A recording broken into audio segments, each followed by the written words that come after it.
Hello, everyone, and welcome to today's webinar, Extended Enterprise Learning, Building Capability and Driving Performance Across the Value Chain.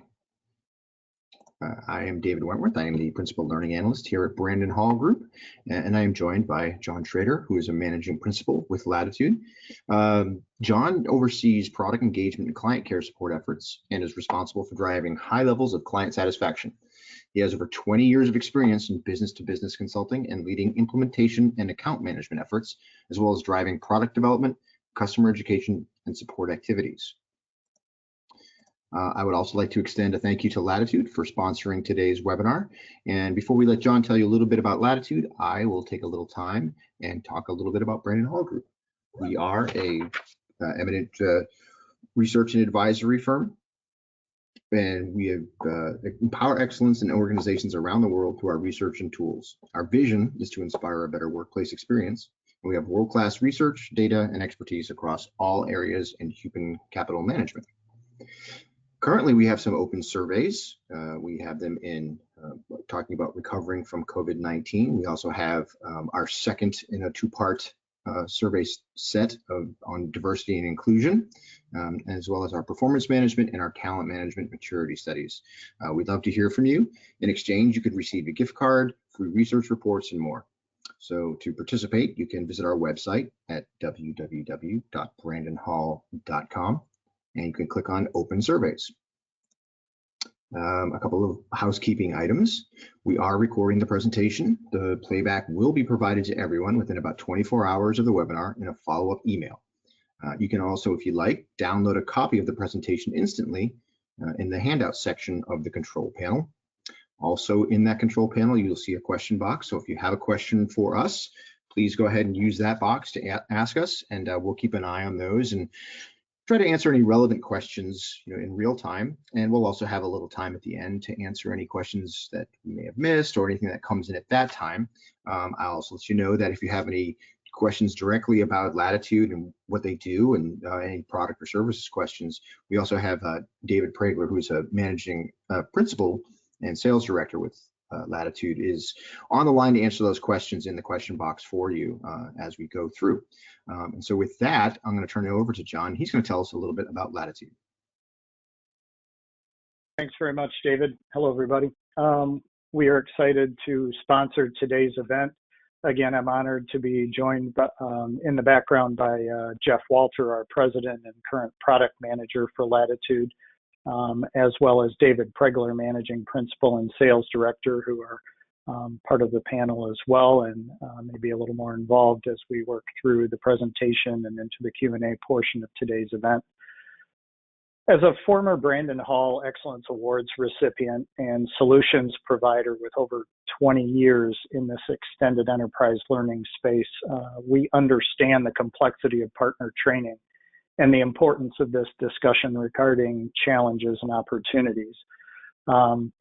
As noted in the slide, Latitude is the home of Latitude Learning. This is the partner learning platform designed to train the people that sell, service, and use your products. You'll see some of the statistics: over 20,000 portals created and over 3 million users to date, with audiences exceeding 250,000, individual audiences globally exceeding 250,000, and averaging more than 1 million enrollments per month. We're pleased to have received a number of industry awards. And again, we have been building and implementing these solutions now for over 20 years. Again, we know that large and geographically dispersed partner networks have a level of complexity that can rarely be supported by a traditional HRLMS. And Latitude Learning was designed to remove the complexity of partner training and give you visibility into training needs, gaps, and opportunities. At Latitude, our clients range from training firms and middle market companies to Fortune 1000 enterprises and leading nonprofit organizations. And these are just a few examples of clients addressing the challenges of extended enterprise every day, and doing this domestically, driving training domestically and across the globe.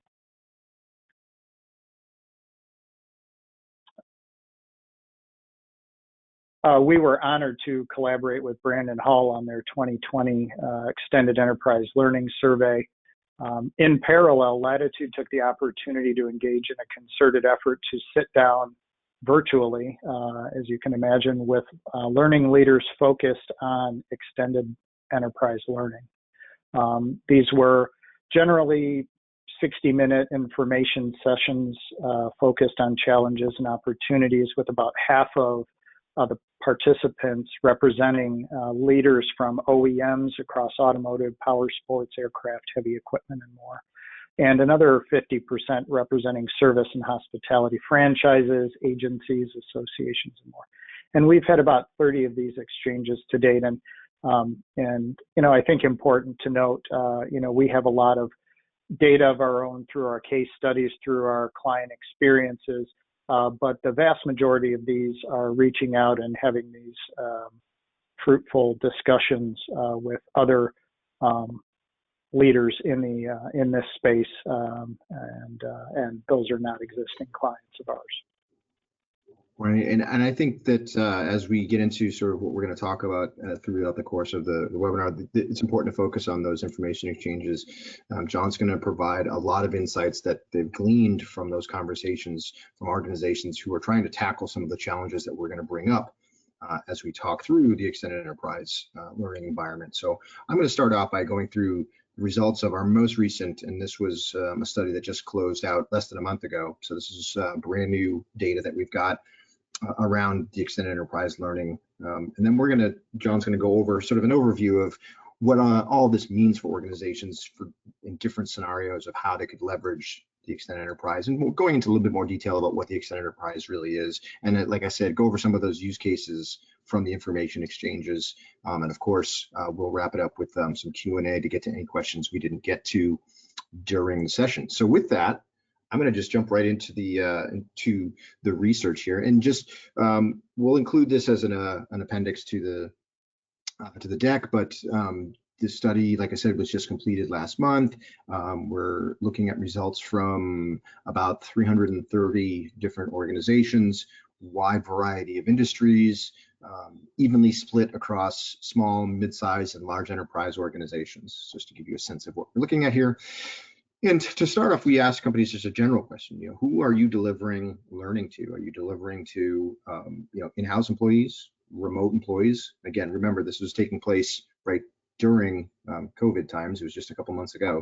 So you see that 71% of organizations say they're delivering learning to remote employees. But then we start to get into the more extended enterprise, right? The contract or contingent workers, customers, distributors, and you can see all down the list. So really what we're talking about is you can see that there is a lot of activity going on around training for people who don't necessarily work for the original company. And that's really what we're trying to focus on here. So when we ask those companies that are delivering learning externally to all these various groups, we wanted to know the content that you create. Are you just creating one set of content and that's what's available internally and that's also what's available externally? Do you have two different sets? Is there a blend? And so what you see here is a pretty even split. 38% of companies say what we do externally is different than what we're doing internally. And then there is 24% say that whatever it is that we're doing externally, that's also available internally. And then again, back to 38%. Saying that there's a little bit of both, right? External audiences get some of the same internal content, but we also have some content that's unique to them. So if this just sort of sets the stage for how complex this environment can be, right? Just starting off with the content and where it's coming from and how do we manage that. When we asked organizations about, their learning and development budgets, it's one of the things we wanted to know was how much are you allocating for this type of learning? If you're recognizing it as something separate. And so, the bulk of organizations are in that 1 to 10% range. That counts for almost half of organizations. But you can see, you can get up there and you got 7% of organizations that are spending anywhere from a quarter to half of the L&D budget here. 10% of organizations are spending more than half of their L&D budget on extended enterprise. So for some organizations, this is a large undertaking. And in fact, and we'll get into a little of this, but there are organizations where this is actually the business model. So if you think of like an association that's delivering training to its members, you've got, say, they're radiology technicians or some other profession like that. They all have a common interest. They have the same sort of job or role or career, but none of them necessarily work for the same company. And so we're delivering training to these external groups, and that could be the entire business model of the association. We asked also, what are you trying to get from your extended enterprise learning efforts? What are you looking for? And so the biggest things are looking to stay in compliance, right, to meet compliance requirements, training end users on either information about products or services, or training on how to use the products and services, right? So those next two, those are the big things. But when we see things like leadership development, that companies are creating leadership development training, maybe they're creating it internally, or maybe they just create it solely for those external groups, but they can deliver and sell that type of leadership training. A lot of organizations look at employee onboarding as external audiences because in many cases they're delivering knowledge and information to people who might not yet even work for the company. They're just still in the candidate position. And so you can see all the different reasons why an organization may need to have some sort of extended enterprise learning functionality. And all of this goes to show, and as we walk through this, what we're trying to do is when we talk to companies about it, often it's an idea of sort of just opening your eyes a little bit and looking a little further and really encompassing the depth and breadth of your actual learning ecosystem and who could be affected and who you could include in it, because very often organizations are strictly focused, on their internal employees. One of the things we wanted to find out too is how are you figuring out whether or not your extended enterprise learning efforts are working? And if you've ever heard me or seen me speak on learning measurement, we know how challenged organizations are in general on measuring learning, especially even internally. But now we're looking at, okay, how are we measuring our efforts for these external audiences? And so we see a heavy reliance on the completions and a learner feedback survey or other sort of tools that allow us to ask the end users questions about, did you like it? Did it finish? What would you do differently? Things like that, or even testing to see if they have, know the information. But you can see there's 15% that say they don't do it.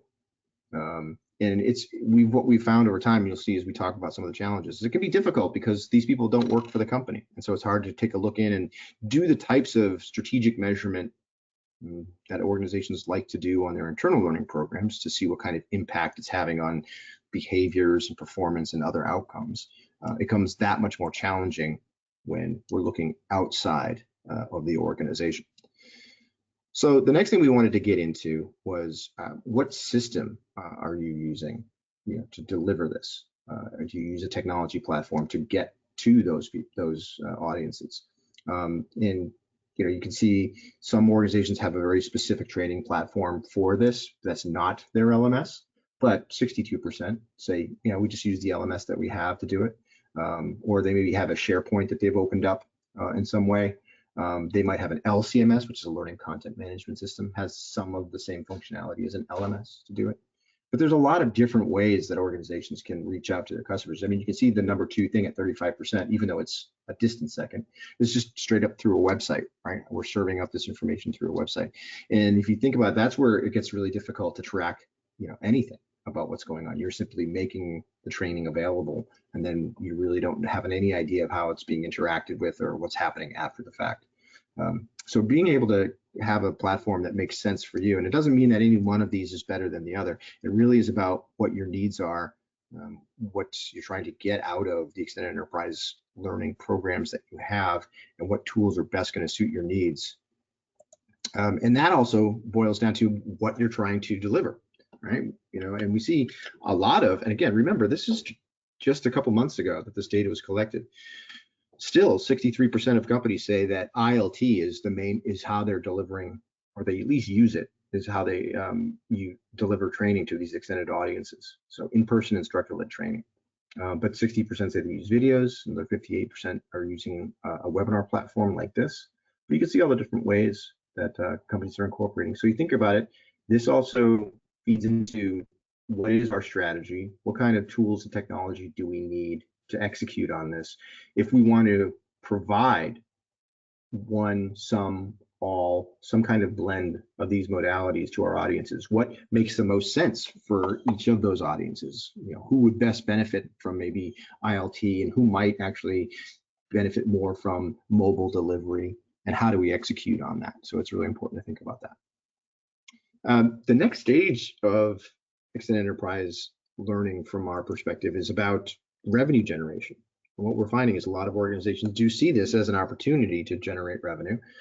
We asked, do you charge those audiences for the learning? And almost half say yes, they do. 10% say yes, everybody that's getting extended enterprise learning is being charged. 36% say in some cases. So there's an opportunity here that organizations have discovered to generate revenue, maybe offset some of the costs of either their technology platform, like the LMS, using it to deliver this, or just offset learning and development costs in general. Essentially trying to turn L&D from what's traditionally seen as a cost center in an organization into more of a revenue generator. So who are they charging? Well, clearly the number one group for that would be customers.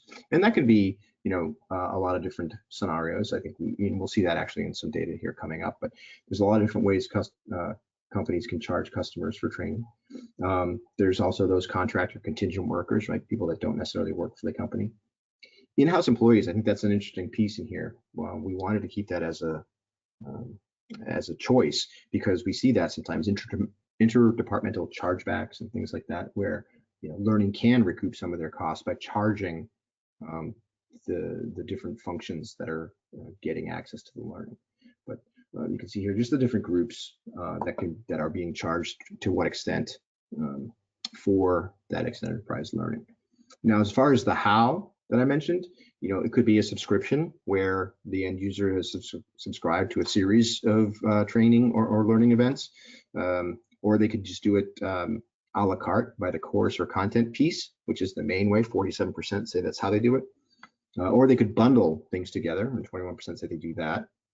And then another 19% say, yeah, well, we're charging for it, but really that cost is factored into the price of our products or services, right? So we're providing the training on that. So if somebody, a hospital buys a new MRI machine, the training on how to use the machine in some cases is actually built into that price, so they get access to whatever training, if it's a classroom workshop, if it's how-to videos, whatever it happens to be. A lot of times that is included in the price. And so then, okay, if you're charging, how are you doing that? Are you using an e-commerce tool? 36% say, yep, we have a tool, and it's that learning technology that we're using to deliver. There's already an e-commerce tool built into it. So maybe our LMS has that functionality, or maybe it doesn't. We have got something else like a Shopify or something else that we've integrated into the platform. And then 39% say, no, we're not using e-commerce. So they're doing it through some other means, whether it's, like I said, those interdepartmental chargebacks, it could be POs, or other methods that are more internal. Some of the last bits that we want to get into from the research perspective, and I think this is where we start to really dig into what's going on. We ask companies, what are you getting out of your efforts in extended enterprise learning? And so they see an increased awareness of products and services, and this works on a lot of levels, right? This works for customers, so that your customers have a better awareness of the other things that you provide. So the opportunities to continue that customer relationship, or for upselling in the future, making them aware of all the things that you do, even if they maybe haven't purchased some of those things. But it also improves that customer relationship. It's another way to establish a relationship with the customer that in an ongoing communication, which of course, we've seen in our research how critical the customer experience is to business. They think it's like one of the top elements that they're focused on from a priority standpoint. So why not take an opportunity to use your organization's learning expertise and tools and technology to expand that customer experience with learning and training that's engaging and relevant, and is also an ambassador for the brand as well. And then you can just see some of the others, like keeping in compliance, reducing training costs by being able to deliver to people externally rather than having to figure out doing other solutions. I think then you get down, maximizes client retention that goes back to that customer service, and then reducing client support interactions. The more informed the users are about the product and services, the less likely they're going to be to have to rely on your support desk and write up those tickets. We see that a lot as well. So then when it comes to delivering this and putting this all together and executing on it, we asked companies, what do you need from a technology solution that's going to do this for you, that's going to help you execute your extended enterprise learning strategy? And the number one thing that was cited was reporting analytics. We need to know what's going on with this stuff to make sure that we know that our efforts are reaching their outcomes. And so it's really important to have that sort of baked into any technology that an organization is using to execute in the extended enterprise. They also want mobile capabilities. Let's reach these users when and where they are. So making sure that the platform is easy to use on a mobile device, looks right, the content renders properly, and so forth. The ability to test. I think this data security protocols is a big one too. When you start to think about things outside of the organization, suddenly intellectual property and data security become bigger issues. So, do we have all of those things lined up? Does the technology allow us to secure these interactions with people who don't necessarily work for the company? But then a lot of different outcomes to the extended enterprise efforts that organizations are seeing. Then I want to get into, this is sort of a general result that we asked, right? We always want to say, okay, after all that, finding out all the things that companies are doing and where they're looking, what is the effectiveness of your efforts? And what's interesting to me in this is we ask this sort of question a lot for a lot of different things, especially from a learning perspective. We ask companies how effective their learning efforts are and so forth. And learning actually tends to do kind of poorly on a satisfaction level and an effectiveness level. But when we ask them about the effectiveness of their extended enterprise efforts, the fact that 56% of companies said it's either effective or highly effective is actually really good in relation to what we see in a lot of other learning and other human capital technology spaces. Only 3% say that their efforts are not effective. So that's a really good sign about all the previous stuff we saw about what they're doing and how they're delivering it. So let's see here. Then one of the last things here is, okay, now you've said whether or not your extended enterprise learning is effective or maybe not effective. How much of an impact does technology have on whether that's working? And again, unique to this is that we see that companies are very likely to say that technology has an impact on the effectiveness of their approach, right? It's all about, at the end of the day, it's really heavily reliant on the technology to get this stuff out there, to be able to reach those audiences. So you can see that, more than 3/4 of companies say, yeah, technology has a pretty significant impact on whether or not our efforts are successful. So when you think of it in terms like that, it really matters what kind of selection you make, what tools you're using to execute on an extended enterprise learning strategy, for sure. Okay, and then just one of the last things I wanted to share before I turn it over to John to sort of dig a little deeper into some of the insights on extended enterprise learning. We asked, what are the challenges? What are you facing that makes this difficult for your organization? And as I mentioned earlier, the number one thing is it's hard to measure the effectiveness. It's hard to know whether or not people are really retaining the information we send out there. They're changing their behaviors based on what we're delivering, because we don't have any insight into what they're doing in their work lives or their daily lives and whatnot. We only have certain measurements we can use. So there's this constant search for how do we get better at figuring out how effective our learning is to these extended external audiences. Of course, then there's creating the content. What are we going to build for people, especially if we're going to be charging for this? I do believe we have to think about how good is the content. Are we creating content that's engaging and compelling enough that we can justify charging for it, and how much? And then lack of the right technology, sort of. So this sort of reflects that last bit of data around the impact that technology has on whether or not this stuff works. Not having the right technology in-house can have a huge impact on whether or not companies can execute on this. It's one of these areas that we see often. Companies think that they can just sort of, well, we have a set of tools here internally that we can reuse or cobble together to get this to work. And then they find that it's too much work, it's not doing what they want, and then they need to go find something that's a little bit more purpose built. So again, some of the challenges that organizations are facing when they get into this. And with that, what I wanted to do is sort of hand over to John, and we're going to talk a little bit about the extended enterprise more in depth, and then get into some of these examples and use cases from John's conversations. Thanks very much, David, for better defining, helping to define extended enterprise learning and share all of the data coming out of this survey.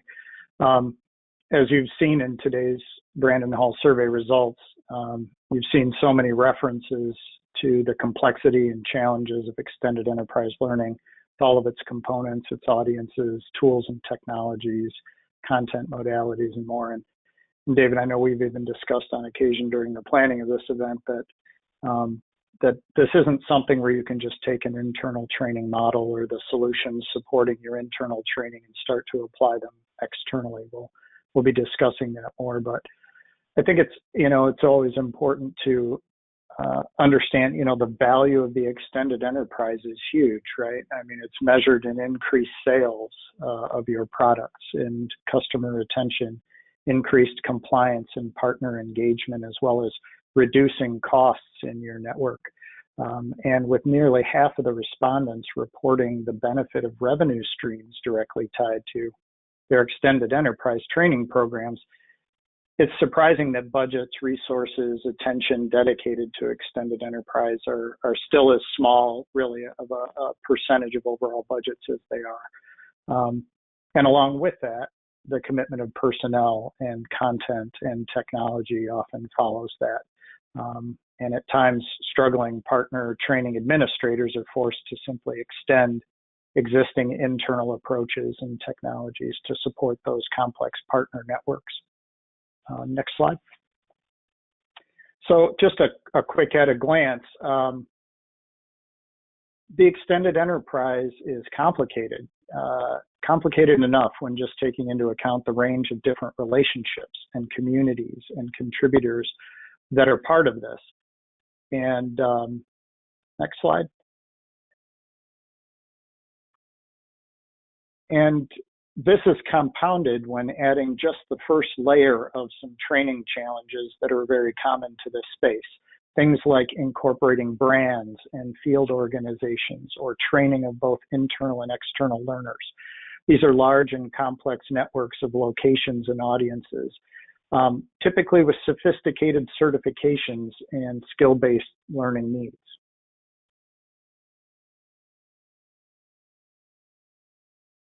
Bottom line, extended enterprise learning is complicated.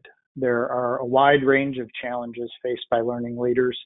Here's some of the kind of key challenges and opportunities we want to focus on today, again, coming out of some case studies and more recent information exchanges.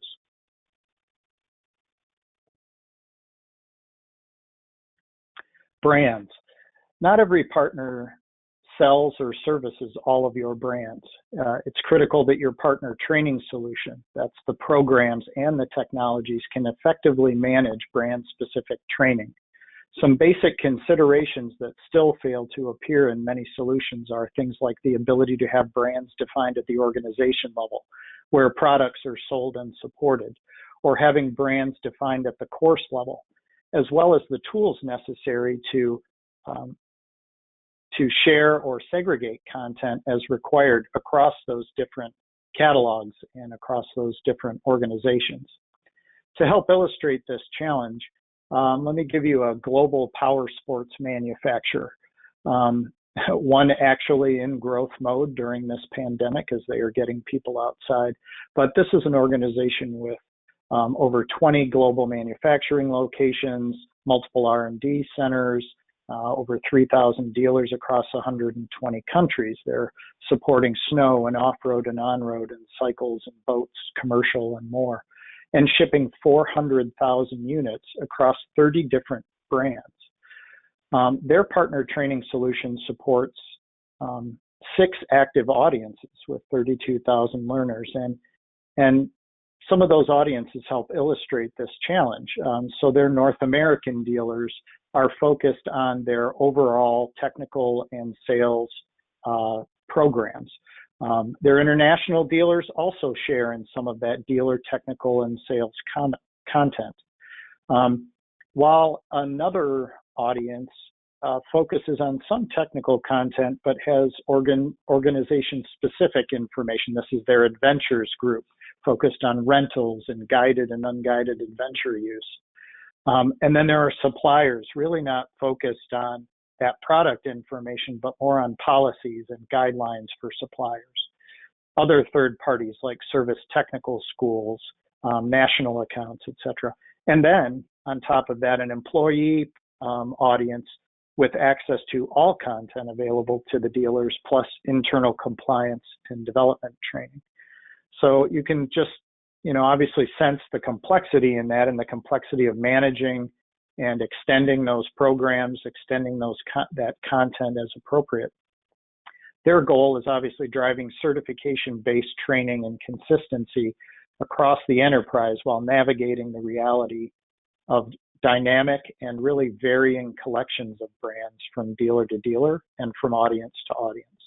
So as you can imagine, this organization, like many others of this size and complexity, focus on a range of the challenges and opportunities we outlined just a bit earlier.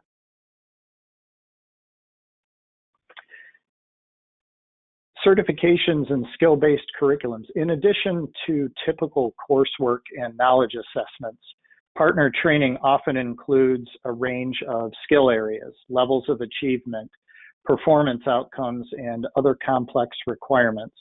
It's critical to incorporate the right combination of prerequisites and equivalencies of elective and mandatory requirements, as well as key performance data to create certifications. Oops,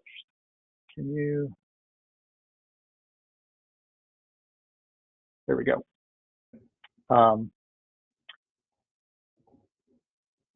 To create those certifications that truly drive partner performance. Traditional HRLMS solutions rarely provide the necessary tools to manage those complex partner programs.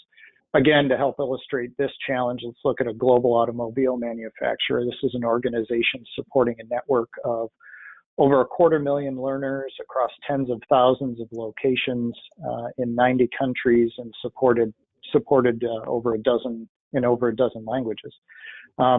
This organization has long embraced the use of rigorous certification-based training programs for its global dealer network to ensure that customers have a consistent experience every time with highly competent sales, service, and parts associates whenever they interact with one of their dealers. And this approach arose from an in-depth collaborative research study that indicated participation in certification-based training programs is a leading indicator of performance in the automotive dealer workspace. So with that, the right tools and technology were critical to enabling this approach and key to the dramatic reduction of administrative time and effort and cost to manage these complex programs. It was critical to have really, with these types of programs, it's critical to really have robust set and forget, if you will, tools that allow for you to, for easy configuration and management of these programs, where you can build the intelligence into the solution in the form of different rules and requirements. And just as important are the powerful engines behind the scenes that can dynamically track and calculate or at times recalculate progress amidst ongoing changes in products, changes in services that roll out throughout the year. Again, providing users with a real-time understanding of where they stand and what they need to do next as far as their training and certification. To expand on the importance of tools and technology in supporting your program. Here's another quick example from a global truck manufacturer that we spoke with. In this case, administrators were forced to limit changes in their certification program requirements to once or maybe twice a year.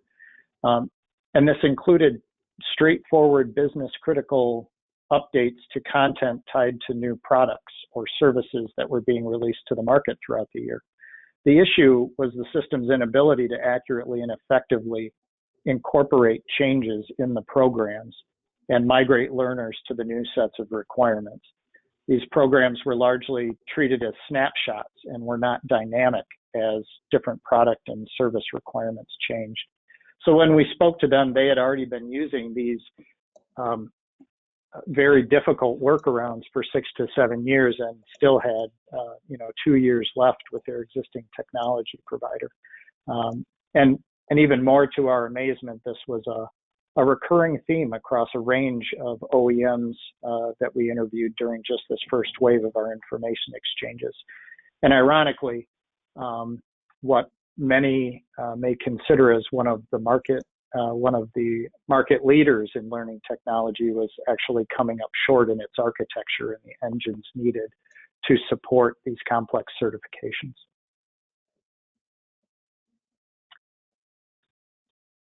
In terms of performance metrics, not every partner, sorry about that. I'm on the wrong slide here. As we all know, the ability to leverage performance metrics is critical to managing and supporting on-the-job activities of individuals who sell, service, and use your products. And some of those metrics include sales performance, customer satisfaction ratings, fixed first visit scores, or consumer usage statistics. These performance metrics are equally vital to your partner training programs. Again, I think it was fascinating to note in the surveys that over 75% of respondents to the survey rated themselves as fully or somewhat effective with their extended enterprise training program. But in looking at some of the other data, the fact that course completions, general consumption of content, and learner satisfaction surveys were listed as two of the top indicators of effectiveness and overall impact of their training. And perhaps that's understandable why nearly 60% noted the top challenge to extended enterprise learning is the difficulty in accurately measuring effectiveness. The ability to gain access to this data and integrate these metrics to bake them back into your overall training solution allows for a range of treatments and workflows. For example, automated assignment of training once a partner's performance falls below a certain threshold, or perhaps waiving training using equivalency credit if a partner's performance is already at par. Organizational complexity is compounded further when managing training across hundreds, even thousands of partner locations. Managing users is challenging, especially when you don't always know who they are or who they report to. And beyond that, partners may own multiple locations of their own, dealerships, stores, warehouses, agencies. It's important that flexible organization modeling and reporting relationships, both position to position and or person to person, is critical to tailor these programs and tailor oversight, to tailor the content and the user experiences by audience, but all the while protecting proprietary and business critical information from audience to audience. It's important that training administrators authorize partner leaders to manage access and assignments and reporting locally, while still maintaining that centralized control and oversight. This is what enables training administrators to manage thousands of partners and locations with relatively low effort, while still ensuring seamless access to information and functionality for all users. Multiple field organizations. Field support is very common among OEMs and other large service organizations. It's usually structured geographically, meaning different partners receive different field representation. This includes both personnel and services. Depending on the complexity of your partnerships, you may have more than one relationship with each partner. For example, vehicle OEMs frequently have 3 relationships with their dealer partners that require field representation: sales, service, and parts. Each is organized and operates somewhat independently and needs its structure expressed and supported as part of their overall training solution, the partner training solution. Multi-role learners. Assuming additional responsibility is closely tied to an individual's skills and abilities rather than their job title alone. This can mean two employees with the same job title may need different treatment and different training. It's common for partner employees to hold multiple job titles and positions, and may even hold one or more roles specifically related to partner training or certification or compliance. Training needs to be structured and managed according to the employee's collection of job positions and roles, and at times managed across multiple locations, not just assigned based on where the employee's primary job title and location exist. These multi-role learners must be supported effectively so training is not misdirected or neglected where and when it's needed. In addition, another goal should be to keep critical knowledge, skills, and abilities within the overall partner network whenever possible. The ability to continue tracking and developing talent, even when moving from one organization to another within the enterprise, helps to build overall capability of the enterprise. It's critical to maintain oversight and seamlessly support end learner activities throughout these transitions as well. Continuing on the theme of organizational complexity is the need to effectively support training in a matrixed organization and how to best deliver and track training for learners with multiple managers. This requires the ability to support those complex user profiles, again, multiple positions, roles across multiple locations, and then support the position-based reporting relationships required to structure, deliver, and oversee those training programs. Much of this is impossible to support in traditional corporate HR solutions favoring person-to-person reporting relationships, despite the fact these solutions continue to be extended externally in support of partner training. Internal and external learner is yet another challenge of extended enterprise learning. Internal learners have different training goals and learning paths than external learners. Internal goals are traditionally on corporate orientation and compliance and soft skills with a focus on leadership and career development. Partners may focus on these independently, but really rely on you to enable the skill-based training that's essential to their business. Partners need product and service training, and your field staff needs access to both. Easy centralized management, again, of siloed and shareable catalogs and programs by business unit is essential to delivering the right training to the right learner at the right place and time.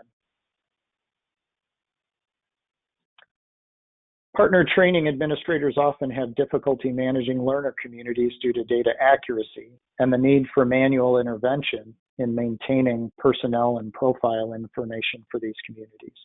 This basic issue further complicates training administration as it results in even more manual intervention to manage and oversee training goals and assignments and accurately track progress and outcomes across the enterprise. Training administrators need flexible tools to effectively define and manage audiences, meeting a set of criteria, a wide range of criteria and requirements. This includes having membership be dynamic with individuals added or removed automatically over time. And in addition, these audiences should be available and reusable across the training solution so they can be used and reused in the automation of workflows like enrollment or goal assignment or generating communications. Again, we've presented a core set of extended enterprise learning challenges and what are opportunities out there as well.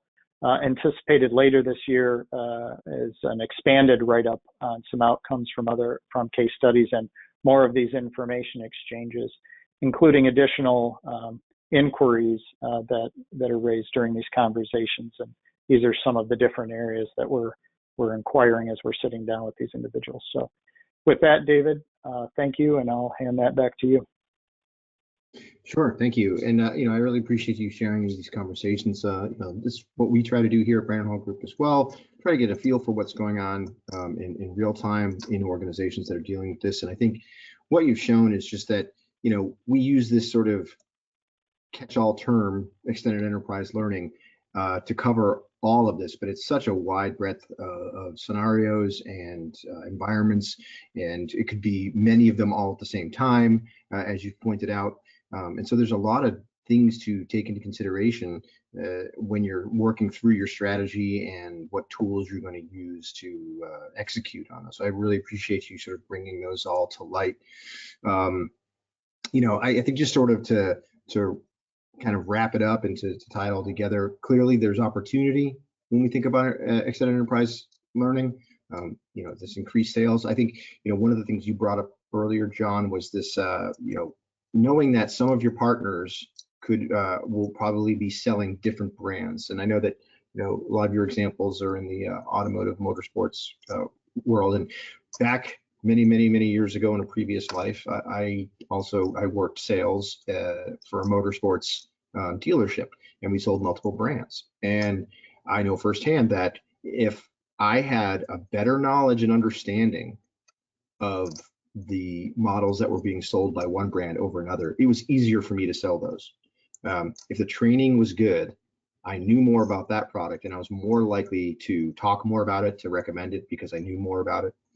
And so it's really important, especially in an environment where your partners are selling multiple brands, that your training for those partners, for those resellers, is top notch and really brings your brand and your products to front of mind. So I just wanted to. Yeah, David, and just to add on to that, I think it's, this is something that continues to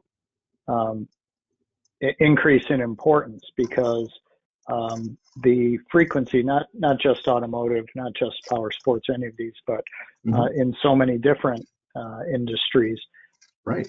Products are changing more frequently, much more rapidly. Rapid prototyping and release of products, and even the change of the collection of brands or product lines at dealerships are changing much more frequently than they have in the past. So I think being able to manage that, being able to have not only the programs, but the tools supporting those to be able to accommodate all of those changes and happen in a more and more real-time fashion, yes, is absolutely critical to making sure that people walking in the door of those stores, those dealerships, those shops, those agencies are as armed with information as the people walking in the door, which was, one other very common theme we would hear from organizations was, hey, we need to arm these people, because people walking in the door to buy something are more educated than our people sitting in our dealerships or sitting in our stores. So, anyways, just a side comment. It's a perfect point. If it's easier for your customers to find out information about your product and other products in your space and get knowledge of them than it is for your resellers, you're setting yourself up for a challenge, because you're right, John. We now more than ever live in the age of the informed consumer. I don't think anybody walks into any sort of buying situation now without being armed with some sort of information about what they're about to purchase. And so, those reseller partners have to be as well armed as they are, like you said. And the timeliness thing is important too. Like you said, things are changing so quickly from a product standpoint. If you're still shipping out binders for folks to get acquainted with things, there's no way to keep up. So you really have to think about what's your strategy for making sure the most current, latest, best information is in everybody's hands. We talked a lot about the challenges. Yeah, it's different from employee training, right? Because, there's this focus, and we bring this up because a lot of times extended enterprise learning, even because of its name, is looked at as an extension of the learning function, which functionality-wise makes sense, and technology-wise, trying to leverage all of the skills and tools that you have to do this. But the reality is, product training is quite different than career training, right? The idea of skills and behavior training, of trying to help someone develop in their career and move forward, is a much different set of outcomes than trying to train people on products, whether they're customers or salespeople. So there is a different frame of mind that needs to be applied to it, even though you're leveraging a lot of the same people, services, processes, and technology. And then also just the way those audiences are structured. There may be some sort of structure somewhere down the line, but it's not necessarily visible to your organization, because really what it ends up being is this sort of amorphous collection of learners, rather than I've got these groups and these roles and this hierarchy. So it's a bit messier when it comes to figuring out how to deliver and what goes where and who reports to who, because those hierarchies just don't exist. We talked a bit about that, the measuring the impact. It can't be overstated, I think, just given what a challenge measurement is for learning in general, as I mentioned. And John brought it up, the fact that companies rely so heavily on completions. They already do that for internal learning, which doesn't serve their purposes. Now, a lot of times in an extended enterprise environment, you might be forced to only rely on completions or enrollments or click-throughs because it's all you have. But if that is all you have, we have to start to figure out, okay, what is it? What else can we figure out? What other data can we collect? Is there a way for us to track how people are interacting with the content that we've delivered, not just that they got it? If it's videos, are they watching the whole thing? Are they pausing or rewinding at any specific point, so we know that maybe there's a challenge in there? What elements are they not doing well on from an assessment standpoint, so we can refocus our efforts there? How are we following up? But simply measuring the delivery of the content doesn't tell you anything. And it also makes a huge assumption that your content is perfect from the get-go, right? You've just decided that what we've created is the right thing and it's good, and all we need to know is that people got it, and then our job is done. And that's clearly not the case.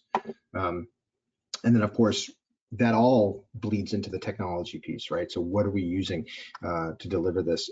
Even if, let's say, 100% of the training that you've done externally is in-person classroom training, and maybe that's on hold right now, but you're planning to get back to it. And we do know that classroom training will pick back up once things sort of transition out of this current environment. But even if that's the case, what technology are you using to manage that? Is it just a series of Excel spreadsheets, or are you actually trying to track and measure the resources it takes to create those events? And what are you using to create and deliver the content that you're using in those events? So technology plays a role regardless of what you're doing. And the complexity of your extended enterprise is really what's going to dictate what kinds of technology and what requirements you might have. So with that, what I wanted to do is just dive a little bit into the questions. And if anybody has any for either of us, whether you want to come back to any of the examples or conversations that John had talked through, feel free to do that. We had one come in, and I think this is a good one, and you actually ended up touching on it a little bit after the question came in, but we'll revisit. And I don't have an exact number answer for you, Thomas, but the question was, what percentage of organizations see brand recognition as a result of the training, thinking that brand, would be probably the most important? And it just depends on the environment. I think, for in some situations, yes, branding would be the most important when like say it's a, competing brands within a reseller, or there is a lot of opportunity for organizations to look at not even customers, but like the public at large as recipients of brand training. That becomes important. So yeah, brand is a key part of this, and John did touch on it. I'll let you maybe follow up a little bit, John, on the ways in which extended enterprise learning can be leveraged from a brand perspective. Yeah, I think as far as using that as brand recognition as a key metric, and I'm going to open this back up to Jeff and Dave, who were kind of also on the line in the background. Sure. I don't know that we didn't really, and as part of the information exchanges we were holding, and even a range of our internal case studies and examples with our clients, I don't think we're seeing brand recognition enough as a key metric that's being folded back into the training or certification programs. We are seeing obviously customer retention, customer satisfaction scores, and things like that. But Jeff, Dave, any thoughts on brand recognition as a key metric there? Yeah, John, this is Jeff Walter. As you said, usually from a performance standpoint, we see most folks looking more towards customer retention or customer satisfaction or customer upsell metrics tied to their training program. But there was one or is one client that was selling, was trying to establish their brand. They were a manufacturer of what's the term again? They made parts, unbranded parts, and they were trying to build their brand. And what they were trying to do was use training of distributor or retail salespeople, giving away free technical training to installers and other type of technicians that would buy their types of parts, give that training away for free to establish their brand, so that as they went from being a white label brand to private label. They're a private label parts manufacturer, and they wanted to establish a brand. They were using free training at the retail and at the installer audiences to establish the brand that they was then hoping would translate over into branded part sales. So that was a pretty interesting and novel approach, and I think he had some positive, but I'd say mixed results. But usually we see it more on customer satisfaction and customer retention. Right. And I think it's something, obviously a range of these manufacturers and other organizations are polling for that, and they have that data. I think the thing is we just probably have not seen it folded back into the actual training or certification programs as much as you might think. Yeah. Right. Well, we're almost at the top of the hour, and honestly, I believe we've answered any of the questions that have come in, just through the process of going through the deck, which is good. But I would say, and I don't want to put you on the spot, David, but you were, introduced and brought in. Is there any sort of thing that you wanted to add as we were going through this that you thought you wanted to leave with folks? I'll give you a chance to chime in here.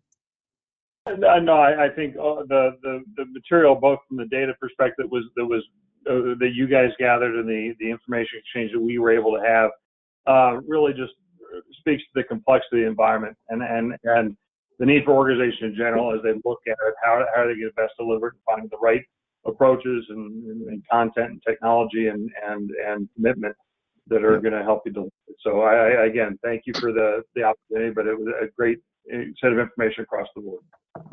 Yeah, and I would just say to folks, stay tuned and keep in touch with us, because we're going to keep working with Latitude in the future to dig a little deeper into this. I think because it's such a complex topic, we want to get into some of the specifics. We want to split it up a little bit and look directly at customer training, look directly at reseller training, and find out some more stuff and dig a little deeper. So I really appreciate John bringing those information exchanges to us. It's really valuable information. Appreciate that. And of course, Jeff and Dave, thanks for pitching in today. And I want to thank Latitude for giving us the time to have the webinar and providing us with you guys and your thought leadership.